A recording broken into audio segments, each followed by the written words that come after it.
Hey all, it's Loeks. Here's some tips and tricks about growing great carrots. I love carrots. They're nature's snack food. They store really well in a root cellar. They sweeten in the frost in my colder climate here in Ontario. And they just have exceptional nutrition when grown in great nutritious soils. And they're kind of funky. They got like a cool hairdo going on. Anyways, one of the tips and tricks I want to share with you is that I plant my carrots in permabeds or raised beds with a really loose soil. And that's because if the soil has stones in it or if it's heavy clay, you're going to want to have a looser soil with good aggregation so the carrots can literally grow down in that bed. If you're planting the carrots out in 3 rows per bed and you have the seeds a couple inches apart, if you have a compacted soil, you're going to find that some of these carrots are not going to have the room to mature. If you have a really good loose soil, you could plant them in 4 or 5 rows per bed and have those carrot seeds even closer together, and they'll work itself out. They'll push each other aside and sort of grow and really fill that bed. I typically do 1, 2, and 3 rows for storage carrots. I add a 4th and a 5th row, making all the rows 5 inches apart in my 1, 2, 3 planting system, which you can check out a video about that. And I find that that is a really good way. 3 rows for storage carrots to let them get really big, 5 rows for early carrots to get a higher yield in your bed early on. But growers will go up to, just really ridiculous amounts of rows, 12 rows per bed or something like that. And in this case, you're really making sure that you have the spacing exact. This is a very forgiving system if you're not precise with your seeding, which I find really rewarding when I've got a lot going on the homestead and I'm managing, my gardens and my fruit trees and animals, etc. So one of the other tips and tricks I want to share is about harvest. Harvest is something you can really get right or really get wrong with carrots.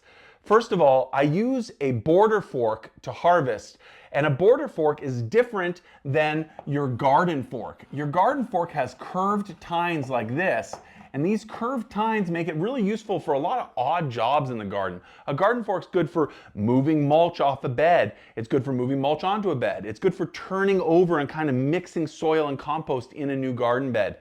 A border fork, on the other hand, has very straight tines, and they're very strong. They have a good supportive collar here, and then you might come up. Usually it'll have a D handle, and it's really strong. It's sort of the spade, like a spade versus a shovel. This is more like the shovel. This is more like the spade. It's really made for breaking ground. It's great for digging. And when it comes to digging straight down, you want that border fork so you don't pierce your carrots.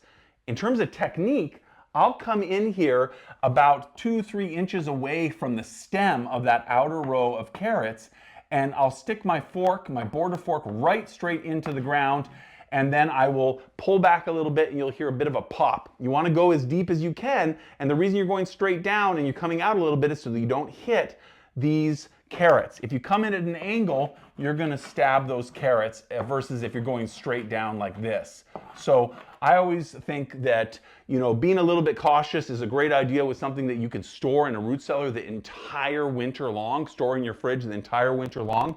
So I always harvest carrots with a buddy, a little bit of a kind of buddy project. So one of you is forking the carrots and the other one is pulling them. And that way, if they find that you're stabbing your carrots, they can let you know before you've gone all the way down the row. Otherwise, when it comes to the carrot harvest, you just pop them out. You can just pop this right off the greens here like that. And then this is really capable of storing for quite a long time. You want to just keep it in really high humidity, 95% humidity, really cold. It could be 0, 1, 2 degrees Celsius, and high humidity and dark. Because this is a living food, so you're actually keeping it dormant. So the conditions in the ground of a root cellar or the conditions in a humid fridge is great. What you don't want, and this is true with almost everything for storage of fruits and vegetables, is fluctuation in conditions. When you get fluctuations in temperature and humidity and light, you end up getting issues like water that's condensing. And although the carrots want to have a really high relative humidity in the kind of the ambient atmosphere in their cellar conditions, they don't want to have water on them. So you don't want condensation on them. That's why you want to keep them in constant conditions. So, are you going to get that in your fridge, in your main house where you're opening and closing it multiple times a day? No. Are you going to get that in a fridge, in a back bedroom, in the mud room, in a insulated heated garage, but that's not super hot? Yeah, you will. If it's a fridge that you're just keeping closed and you open it once a week to pull out a bunch of your crop for storage, and you'll certainly get that in a cold storage unit that you could use with like a cool bot or something, or root cellaring, and you can check out some videos about that in the future. But the carrot is exceptional because it stores. A tip and trick for that is choosing varieties that store really well.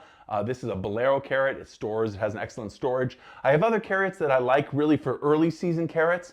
And another tip is to consider having the carrot at the right maturity. So I want to count backwards from my ideal harvest date. I want my carrots to be harvested after my last frost because it sweetens the carrots. It literally turns carbohydrates into sugars and they become so tasty.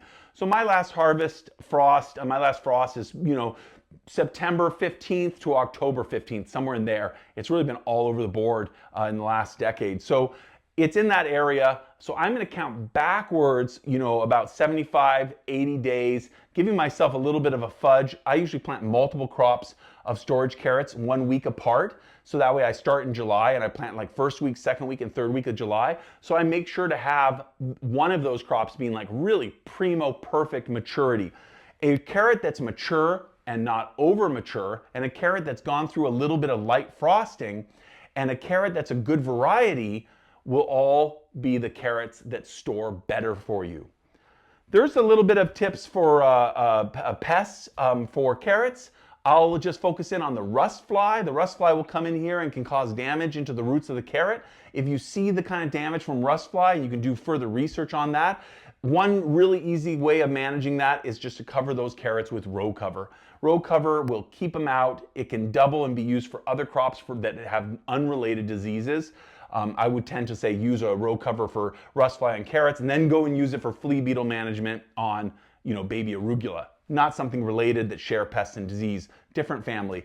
So that's just a really easy way of managing for that, if that is an issue that builds up.